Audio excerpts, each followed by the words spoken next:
بسم اللہ الرحمن الرحیم عن عائشۃ قالت کان رسول اللہ صلی اللہ علیہ وسلم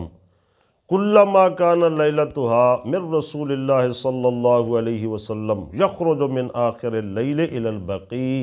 حضرت سیدہ عائشہ الصدیقہ رضی اللہ تعالیٰ عنہ فرماتی ہیں کہ حضور کا معمول مبارک تھا، جب بھی میرے حجرے میں حضور تشریف لاتے، میری باری ہوتی تو میں نے دیکھا کہ رات کے ہمیشہ آخری حصے میں ہر رات کو حضور صلی اللہ علیہ وسلم نکلتے اور بقیع قبرستان کی طرف تشریف لے جاتے اور وہاں جا کر یہ دعا پڑھا کرتے تھے، فَيَقُولُ السلام علیکم دار قوم مؤمنین، اے مسلمانوں کی قوم میری طرف سے تمہیں سلام ہو،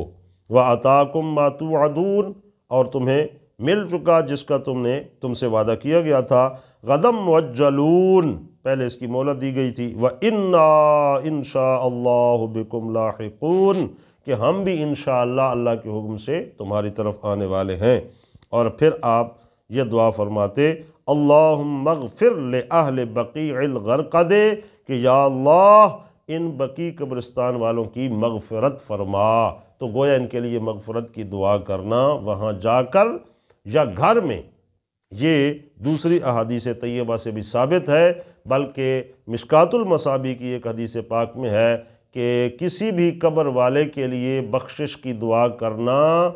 کانت احب الیہ من الدنیا وما فیہا، یہ بخشش کی دعا اس کے لیے ساری دنیا اور اس کے تمام خزانوں سے زیادہ محبوب ہوتی ہے، اور وہ منتظر بھی ہوتے ہیں ہماری دعا کے۔ یہ بھی مسلم شریف کی حدیث پاک میں موجود ہے۔ تو انشاءاللہ اس لیے جہاں جانا بھی چاہیے، یا اگر گھر میں بھی ہیں تو ان کے لیے ربنا اغفر لنا وَلِإِخْوَانِنَا الَّذِينَ سَبَقُونَا بِالْإِيمَانِ، قرآن پاک کی آیت بھی کہتی ہے کہ یوں دعا مانگا کرو کہ یا اللہ ہماری بھی بخشش فرما اور ہمارے ان بھائیوں کی جو ہم سے پہلے سبقت لے گئے اور قبروں میں چلے گئے، اللہ تعالیٰ ان کی بھی اور ہم سب کی مغفرت فرما دے۔